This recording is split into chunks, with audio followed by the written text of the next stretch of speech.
ପିଲାମାନେ ଆଜିର ବିଜ୍ଞାନ ଶିକ୍ଷଣ କାର୍ଯ୍ୟକ୍ରମକୁ ତୁମମାନଙ୍କୁ ସ୍ୱାଗତ। ପୂର୍ବ କ୍ଲାସରେ ଆମେ ଉଦ୍ଭିଦ ପୋଷଣ ବିଷୟରେ ପଢ଼ିଥିଲେ। ଆଜିର କ୍ଲାସରେ ଆମେ ଉଦ୍ଭିଦର ଖାଦ୍ୟ ପ୍ରସ୍ତୁତି ବା ଆଲୋକ ଶୋଷଣ ବିଷୟରେ ପଢ଼ିବା। ପିଲାମାନେ ତୁମ ମନରେ ଗୋଟିଏ ପ୍ରଶ୍ନ ଉଙ୍କି ମାରୁଥିବ ଯେ ଉଦ୍ଭିଦ ମାଟିରୁ ଖଣିଜ ଲବଣ, ଜଳ ଓ ବାୟୁରୁ ଅଙ୍ଗାରକାମ୍ଳ ସଂଗ୍ରହ କରି କରେ କ'ଣ? ତାହା ଜାଣିବା ପାଇଁ ଆମେ ଗୋଟେ ସରଳ ପରୀକ୍ଷା କରିବା। ତୁମେ ଚାହିଁଲେ ସେ ପରୀକ୍ଷାଟିକୁ ନିଜେ ଘରେ ମଧ୍ୟ କରିପାରିବ। ସେ ପରୀକ୍ଷାଟି କରିବା ପାଇଁ ତୁମେ ଗୋଟେ ହରଗୌରା ଗଛକୁ ଉପାଡ଼ି ତାର ମୂଳକୁ ଭଲ ଭାବରେ ଧୋଇ ଦିଅ ଏବଂ ଗୋଟେ କାଚ ଗ୍ଲାସ୍ ନେଇ ସେଥିରେ କିଛି ଅଳତା ପାଣି କିମ୍ବା ନାଲି ରଙ୍ଗ ପାଣି ନିଅ। ତା ମଧ୍ୟରେ ସେ ହରଗୌରା ଗଛର ଚେରକୁ ବୁଡ଼ାଇ ଦିଅ। କିଛି ସମୟ ଏହାକୁ ଛାଡ଼ି ଦିଅ। କିଛି ସମୟ ପରେ ତୁମେ କ'ଣ ଲକ୍ଷ୍ୟ କରିବ? ତୁମେମାନେ ଲକ୍ଷ୍ୟ କରିବ ଯେ ହରଗୌରା ଗଛର କାଣ୍ଡ ପତ୍ର ସବୁ ନାଲି ରଙ୍ଗରେ ପରିଣତ ହୋଇଯାଇଅଛି। କ'ଣ ପାଇଁ ହେଲା ଆସ ଆଲୋଚନା କରିବା। ଏହି ପରୀକ୍ଷାରୁ ଜଣାପଡ଼େ ଯେ ମୂଳ ଦ୍ୱାରା ସଂଗୃହୀତ ଜଳ ଓ ଦ୍ରବୀଭୂତ ଖଣିଜ ଲବଣ ମୂଳରୁ କାଣ୍ଡ ଓ ଶାଖା ପ୍ରଶାଖା ଦେଇ ପତ୍ରରେ ପହଞ୍ଚେ। ମୂଳରୁ ପତ୍ର ପର୍ଯ୍ୟନ୍ତ ଲମ୍ବିଥିବା ସମ୍ବାହୀ ନଳୀ ବା ଫ୍ଲୋଏମ୍ ଦେଇ ଏହି ପୋଷକ ଗୁଡ଼ିକ ପ୍ରବାହିତ ହୋଇଥାଏ। ସମ୍ବାହୀ ପେଶୀ ଗୁଡ଼ିକୁ ନେଇ ଏହି ସମ୍ବାହୀ ନଳୀ ଗଠିତ ହୋଇଥାଏ।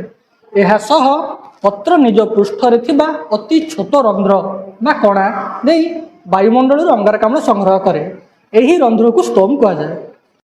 ପିଲାମାନେ ତୁମେ ଏ ଚିତ୍ରଟିକୁ ଲକ୍ଷ୍ୟ କର। ଚିତ୍ରଟିରେ କ'ଣ ଅଛି ଦେଖ। ତୁମେ ଦେଖିପାରିବ ଗଛଟିଏ ଅଛି, ତାର ମୂଳ ମାଟି ମଧ୍ୟରେ ଅଛି। ତୁମେ ଦେଖ ଭଲ ଭାବେ ଲକ୍ଷ୍ୟ କର ଯେ ଗୋଟିଏ ତୀର ଚିହ୍ନ ଯାଇଛି, ଲମ୍ବିଛି ଉପର ଓ ତଳ ପର୍ଯ୍ୟନ୍ତ। ଆଉ ଗୋଟେ ତୀର ଚିହ୍ନ ମଧ୍ୟ ଲମ୍ବିଛି ଉପରୁ ତଳ ପର୍ଯ୍ୟନ୍ତ। ହଳଦିଆ କଲରର ଏହି ତୀର ଚିହ୍ନଟିକୁ ଆମେ ଫ୍ଲୋଏମ୍ ବୋଲି କହିବା। ଏହାର କାର୍ଯ୍ୟ କ'ଣ ଏହା ବିଷୟରେ ଜାଣିବା ଆସ ଆମେ। ଫ୍ଲୋଏମ୍ ଗଛର ପତ୍ର ପ୍ରସ୍ତୁତ କରୁଥିବା ଖାଦ୍ୟକୁ ବା ଶର୍କରା ବା ଶ୍ୱେତସାରକୁ ଗଛ ତାର ବିଭିନ୍ନ ଅଂଶକୁ ପହଞ୍ଚାଇଥାଏ। ଏବେ ଆସ ଜାଣିବା ଆମେ ଜାଇଲେମ୍ର କାମ କ'ଣ। ଜାଇଲେମ୍ ଗଛ ଚେରରୁ ଉଦ୍ଭିଦର ବିଭିନ୍ନ ଅଂଶ ପର୍ଯ୍ୟନ୍ତ ଲମ୍ବିଥାଏ। ଜାଇଲେମ୍ ଗଛର ଜଳ ଏବଂ ଖଣିଜ ଲବଣ ମାଟିରୁ ସଂଗ୍ରହ କରି ଗଛର ବିଭିନ୍ନ ଅଂଶକୁ ପହଞ୍ଚାଏ। ପତ୍ରକୁ ଏହା ପହଞ୍ଚାଇଲେ ପତ୍ରରେ ଆଲୋକ ସଂଶ୍ଳେଷଣ ପ୍ରକ୍ରିୟା ସଂଗଠିତ ହୁଏ। ତାହେଲେ ଆଉ ଥରେ ବୁଝି ନେବା ଜାଇଲେମ୍ ଏବଂ ଫ୍ଲୋଏମ୍ର କାମ କ'ଣ। ଜାଇଲେମ୍ର କାର୍ଯ୍ୟ ହେଉଛି ଗଛର ଚେର ମାଟିରେ ଥିବା ଜଳ ଓ ଖଣିଜ ଲବଣକୁ ସଂଗ୍ରହ କରି ପତ୍ରକୁ ପହଞ୍ଚାଏ। ପତ୍ରଠାରେ ଆଲୋକ ଶୋଷଣ ପ୍ରକ୍ରିୟା ସଂଗଠିତ ହୋଇ ଶର୍କରା ପ୍ରସ୍ତୁତ ହୁଏ। ଏବଂ ଫ୍ଲୋଏମ୍ର କାର୍ଯ୍ୟ ହେଉଛି ଯେଉଁ ଖାଦ୍ୟ ପ୍ରସ୍ତୁତ କରାଯାଏ ପତ୍ର ଦ୍ୱାରା ତାହାକୁ ସେ ଉଦ୍ଭିଦର ବିଭିନ୍ନ ଅଂଶକୁ ପହଞ୍ଚାଏ। ଫଳରେ ଉଦ୍ଭିଦର ବିକାଶ ସମ୍ଭବପର ହୋଇପାରେ। ହେଲେ ଏ ଚିତ୍ରଟିକୁ ଦେଖ। ଚିତ୍ର ମଧ୍ୟରେ ଉଦ୍ଭିଦ କୋଷ ଅଛି, ସମ୍ବାହୀ ଟିସ୍ୟୁ ଅଛି ଏବଂ ମୂଳ ଲୋମ ଅଛି। ମୂଳ ଲୋମ ଦେଇକରି ବା ଚେର ମଧ୍ୟରୁ ଫ୍ଲୋଏମ୍ ଯାଇଛି, କାଣ୍ଡ ମଧ୍ୟ ଦେଇ ସେ କାଣ୍ଡ ମଧ୍ୟରେ ଉଦ୍ଭିଦ କୋଷ ଅଛି ଏବଂ ତୁମେ ସମ୍ବାହୀ ଟିସ୍ୟୁକୁ ମଧ୍ୟ ଲକ୍ଷ୍ୟ କରିପାରୁଥିବ। ହେଲେ ଏ ଚିତ୍ରଟିକୁ ଲକ୍ଷ୍ୟ କର। କ'ଣ ଦେଖୁଛ କୁହ। ପତ୍ରରେ ତୁମେ କିଛି ଛିଦ୍ର ଲକ୍ଷ୍ୟ କରିପାରୁଥିବ। ଏ ଛିଦ୍ରକୁ ଷ୍ଟୋମ୍ ବୋଲି କୁହାଯାଏ। ଏହା ଆଲୋକ ଶୋଷଣ ପ୍ରକ୍ରିୟାରେ ସାହାଯ୍ୟ କରେ। ସବୁଜ ପତ୍ରରେ ଥିବା କୋଷରେ ହରିତ ଲବକ ବା ସବୁଜ କଣା ଥାଏ। ସବୁଜ କଣା ସୂର୍ଯ୍ୟାଲୋକରୁ ଶକ୍ତି ଆହରଣ କରେ। ସୌରଶକ୍ତିକୁ ବିନିଯୋଗ କରି ପତ୍ର ଅଙ୍ଗାରକାମ୍ଳ ଓ ଜଳକୁ ମିଶାଇ ଶ୍ୱେତସାର ଖାଦ୍ୟ ପ୍ରସ୍ତୁତ କରେ। ପ୍ରକ୍ରିୟାଟିରେ ଆଲୋକ ଶକ୍ତିର ବିନିଯୋଗ ହେଉଥିବାରୁ ଏହାକୁ ଆଲୋକ ସଂଶ୍ଳେଷଣ କୁହାଯାଏ। ପତ୍ରରୁ ଖାଦ୍ୟ ଉଦ୍ଭିଦର ବିଭିନ୍ନ ଅଂଶକୁ ପରିବାହିତ ହୁଏ ଏବଂ ତାହାର ବୃଦ୍ଧି ଓ ବିକାଶରେ ସାହାଯ୍ୟ କରେ। ପିଲାମାନେ ତୁମେ ଏ ଚିତ୍ରଟିକୁ ଦେଖ। ଖାଦ୍ୟ ପରିବହନ ଏବଂ ଖାଦ୍ୟ ପ୍ରସ୍ତୁତି। ଦେଖନ୍ତୁ ପିଲାମାନେ ଉଦ୍ଭିଦରୁ କେମିତି ଖାଦ୍ୟ ପ୍ରସ୍ତୁତି ହେଉଛି ଏବଂ ତାହା ଉଦ୍ଭିଦର ବିଭିନ୍ନ ଅଂଶକୁ ପରିବାହିତ ହେଉଛି। ସେହିପରି ମାଟିରୁ ଚେର ଦ୍ୱାରା ଜଳ ଓ ଖଣିଜ ଲବଣ ଉଦ୍ଭିଦର ପତ୍ରକୁ ପରିବାହିତ ହେଉଛି। ପିଲାମାନେ ତୁମେ ସବୁଜ ରଙ୍ଗର ପତ୍ର ବ୍ୟତୀତ ଅନ୍ୟ ରଙ୍ଗର ପତ୍ର ମଧ୍ୟ ଦେଖିଥିବ। ଲାଲ, ଧୂସର, ହଳଦିଆ ସେଇଭଳି ରଙ୍ଗର ପତ୍ର ତୁମେ ଦେଖିଥିବ। ତ ତୁମ ମନରେ ଗୋଟିଏ ପ୍ରଶ୍ନ ଉଙ୍କି ମାରୁଥିବ ଯେ ସବୁଜ ରଙ୍ଗର ପତ୍ର ତ ଆଲୋକ ଶୋଷଣ ପ୍ରକ୍ରିୟା କରିପାରନ୍ତି, କାରଣ ତାଙ୍କର ସବୁଜ କଣିକା ଥାଏ। କିନ୍ତୁ ଅନ୍ୟ ରଙ୍ଗର ପତ୍ରମାନେ କିପରି ଆଲୋକ ଶୋଷଣ ପ୍ରକ୍ରିୟା କରିପାରନ୍ତି? ମୁଁ କହୁଛି ଯେ ସେମାନେ ମଧ୍ୟ ଆଲୋକ ଶୋଷଣ ପ୍ରକ୍ରିୟା କରିପାରନ୍ତି, କାରଣ ସେଥିରେ ଅନ୍ୟ ରଙ୍ଗର କଣିକା ଥିଲେ ମଧ୍ୟ ସବୁଜ ରଙ୍ଗର କଣିକା ମଧ୍ୟ ଥାଏ ବା ସବୁଜ କଣିକା ଥାଏ, ଯାହାଫଳରେ ସେମାନେ ଆଲୋକ ଶୋଷଣ ପ୍ରକ୍ରିୟାରେ ଖାଦ୍ୟ ପ୍ରସ୍ତୁତ କରିପାରନ୍ତି ବା ଶ୍ୱେତସାର ଜାତୀୟ ଖାଦ୍ୟ ପ୍ରସ୍ତୁତ କରିପାରନ୍ତି। ପିଲାମାନେ ଆସ ଦେଖିବା ଏବେ ଗୋଟିଏ ସମୀକରଣ। ଏହି ସମୀକରଣକୁ କୁହାଯାଏ ଆଲୋକ ଶ୍ଳେଷଣର ସମୀକରଣ। ସେଥିରେ ତୁମେ ଦେଖିପାରୁଥିବ ମାଟିରୁ ଜଳ ସଂଗୃହୀତ ହୁଏ, ବାୟୁରୁ ଅଙ୍ଗାରକାମ୍ଳ ସଂଗୃହୀତ ହୁଏ, ତାପରେ ସୂର୍ଯ୍ୟାଲୋକର ଉପସ୍ଥିତିରେ ପତ୍ରର ସବୁଜ କଣା ମାଧ୍ୟମରେ ଶ୍ୱେତସାର ଜାତୀୟ ଖାଦ୍ୟ ପ୍ରସ୍ତୁତ ହୁଏ ଏବଂ ଅମ୍ଳଜାନ ନିର୍ଗତ ହୁଏ। ଏହି ପ୍ରକ୍ରିୟାକୁ ଆମେ ଆଲୋକ ଶୋଷଣ ପ୍ରକ୍ରିୟା ବୋଲି କହୁ। ଉପରେ ଦିଆଯାଇଥିବା ପ୍ରକ୍ରିୟାରେ ଉଦ୍ଭିଦ ଶ୍ୱେତସାର ଜାତୀୟ ଖାଦ୍ୟ ପ୍ରସ୍ତୁତ କରିଥାଏ ଏବଂ ଏହା ପରେ ସଞ୍ଚିତ ହୋଇ ମଣ୍ଡଦରେ ପରିଣତ ହୁଏ। ଏହା ସାରା ଜୀବଜଗତ ପାଇଁ ଖାଦ୍ୟ ହୁଏ। ଏହା ବ୍ୟତୀତ ଆଲୋକ ଶ୍ଳେଷଣରେ ଅମ୍ଳଜାନ ନିର୍ଗତ ହୁଏ। ସେହି ଅମ୍ଳଜାନ ସମସ୍ତ ଜୀବଜଗତର ଶ୍ୱାସକ୍ରିୟାରେ ବିନିଯୋଗ ହୁଏ।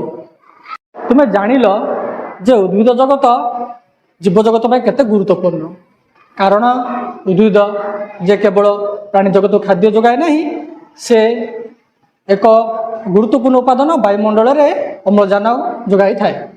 ଏଣୁ ବୃକ୍ଷରୋପଣ କରି ପରିବେଶକୁ ପ୍ରଦୂଷଣ ମୁକ୍ତ ରଖିବା ପାଇଁ ଆମେ ସର୍ବଦା ଚେଷ୍ଟା କରିବା ଉଚିତ। ସବୁଜ ଉଦ୍ଭିଦ ଆଲୋକ ଶୋଷଣ ପ୍ରକ୍ରିୟାରେ ନିଜ ପାଇଁ ଖାଦ୍ୟ ପ୍ରସ୍ତୁତ କରିପାରୁଥିବାରୁ ସେମାନଙ୍କୁ ସ୍ୱଭୋଜୀ ବା ସ୍ୱପୋଷୀ କୁହାଯାଏ। ଆଲୋକ ଶ୍ଳେଷଣ କରିପାରୁନଥିବା କେତେକ ଉଦ୍ଭିଦ, ଅଣୁଜୀବ ଓ ସମସ୍ତ ପ୍ରାଣୀଙ୍କୁ ପରଭୋଜୀ କୁହାଯାଏ। ଆଜି ଆମେ ଉଦ୍ଭିଦର ଖାଦ୍ୟ ପ୍ରସ୍ତୁତି ଓ ଆଲୋକ ଶ୍ଳେଷଣ ବିଷୟରେ ପଢ଼ିଲେ। ଆଜିର ବିଷୟରୁ ଆମେ କ'ଣ ଜାଣିଲେ ବା ଶିଖିଲେ, ଆସ ସଂକ୍ଷିପ୍ତର ଆଲୋଚନା କରିବା। ମୂଳରୁ ପତ୍ର ପର୍ଯ୍ୟନ୍ତ ଲମ୍ବିଥିବା ସମ୍ବାହୀ ନଳୀ ଦେଇ ପୋଷକ ଗୁଡ଼ିକ ଯଥା ଜଳ ଓ ଖଣିଜ ଲବଣ ମୂଳରୁ କାଣ୍ଡ ଓ ଶାଖା ପ୍ରଶାଖା ଦେଇ ପତ୍ରରେ ପହଞ୍ଚେ। ପତ୍ର ନିଜ ପୃଷ୍ଠରେ ଥିବା ଅତି ଛୋଟ ରନ୍ଧ୍ର ବା କଣା ଦେଇ ବାୟୁମଣ୍ଡଳରୁ ଅଙ୍ଗାରକାମ୍ଳ ସଂଗ୍ରହ କରେ ଓ ଏହି ରନ୍ଧ୍ରକୁ ସ୍ତୋମ ବୋଲି କୁହାଯାଏ। ପତ୍ର ସବୁଜ କଣା ମାଧ୍ୟମରେ ସୂର୍ଯ୍ୟାଲୋକରୁ ଶକ୍ତି ଆହରଣ କରି ସୌରଶକ୍ତିକୁ ବିନିଯୋଗ କରି ପତ୍ର ଅଙ୍ଗାରକାମ୍ଳ ଓ ଜଳକୁ ମିଶାଇ ଶ୍ୱେତସାର ଖାଦ୍ୟ ପ୍ରସ୍ତୁତ କରେ। ପ୍ରକ୍ରିୟାଟିରେ ଆଲୋକ ଶକ୍ତିର ବିନିଯୋଗ ହେଉଥିବାରୁ ଏହାକୁ ଆଲୋକ ଶ୍ଳେଷଣ କୁହାଯାଏ। ଆଲୋକ ଶ୍ଳେଷଣ ସମୀକରଣ: ଜଳ ଆଉ ଅଙ୍ଗାରକାମ୍ଳର ମିଶ୍ରଣରେ ସୂର୍ଯ୍ୟାଲୋକ ଦ୍ୱାରା ଏବଂ ପତ୍ରର ସବୁଜ କଣା ଦେଇ ଶ୍ୱେତସାର ଖାଦ୍ୟ ପ୍ରସ୍ତୁତ ହୁଏ।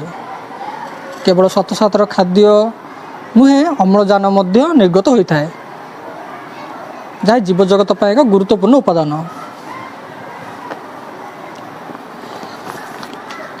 ଆଲୋକ ଶ୍ଳେଷଣ ପ୍ରକ୍ରିୟାଟିରେ ଉଦ୍ଭିଦ ବାୟୁରୁ ଅଙ୍ଗାରକାମ୍ଳ ସଂଗ୍ରହ କରିଥାଏ ଓ ଅମ୍ଳଜାନ ନିର୍ଗତ କରିଥାଏ। ସବୁଜ ଉଦ୍ଭିଦ ଆଲୋକ ଶ୍ଳେଷଣ ପ୍ରକ୍ରିୟାରେ ନିଜ ପାଇଁ ଖାଦ୍ୟ ପ୍ରସ୍ତୁତ କରିପାରୁଥିବାରୁ ସେମାନଙ୍କୁ ସ୍ୱଭୋଜୀ ବା ସ୍ୱପୋଷୀ କୁହାଯାଏ। ଆଲୋକ ଶ୍ଳେଷଣ କରିପାରୁନଥିବା କେତେକ ଉଦ୍ଭିଦ, ଅଣୁଜୀବ ଓ ସମସ୍ତ ପ୍ରାଣୀଙ୍କୁ ପରଭୋଜୀ ବୋଲି କୁହାଯାଏ।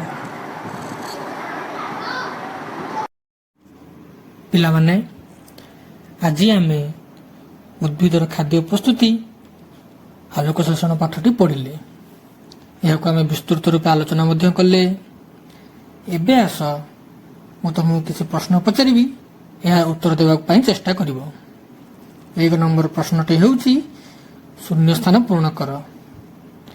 1ର କ ପ୍ରଶ୍ନଟି ହେଉଛି ମୂଳରୁ ପତ୍ର ପର୍ଯ୍ୟନ୍ତ ଲମ୍ବିଥିବା ଡେସ୍ ଦେଇ ପୋଷକ ଗୁଡ଼ିକ ପ୍ରବାହିତ ହୋଇଥାଏ। କହିଲେ ଦେଖି ପିଲେ, ଏହାର ଉତ୍ତରଟି କ'ଣ ହେବ? ଏହାର ଉତ୍ତର ହେବ ମୂଳରୁ ପତ୍ର ପର୍ଯ୍ୟନ୍ତ ଲମ୍ବିଥିବା ସମ୍ବାହୀ ନଳୀ ବା ଫ୍ଲୋଏମ୍ ଦେଇ ପୋଷକ ଗୁଡ଼ିକ ପ୍ରବାହିତ ହୋଇଥାଏ। ଖ ନମ୍ବର ପ୍ରଶ୍ନଟି ହେଉଛି ପତ୍ରରେ ଥିବା ଅତି ଛୋଟ ରନ୍ଧ୍ର ବା କଣାକୁ ଡ୍ୟାସ୍ କୁହାଯାଏ। ଏହାର ଉତ୍ତର ହେବ ପତ୍ରରେ ଥିବା ଅତି ଛୋଟ ରନ୍ଧ୍ର ବା କଣାକୁ ଷ୍ଟୋମ୍ ବୋଲି କୁହାଯାଏ। 2 ନମ୍ବର ପ୍ରଶ୍ନଟି ହେଉଛି ସବୁଜ ପତ୍ର କିପରି ଶ୍ୱେତସାର ଜାତୀୟ ଖାଦ୍ୟ ପ୍ରସ୍ତୁତ କରେ? ଏହାର ଉତ୍ତର ହେଉଛି ସବୁଜ ପତ୍ରରେ ଥିବା କୋଷରେ ହରିତ ଲବକ ବା ସବୁଜ କଣା ଥାଏ। ସବୁଜ କଣା ସୂର୍ଯ୍ୟାଲୋକରୁ ଶକ୍ତି ଆହରଣ କରେ। ସୌରଶକ୍ତିକୁ ବିନିଯୋଗ କରି ପତ୍ର ଅଙ୍ଗାରକାମ୍ଳ ଓ ଜଳକୁ ମିଶାଇ ଶ୍ୱେତସାର ଜାତୀୟ ଖାଦ୍ୟ ପ୍ରସ୍ତୁତ କରେ।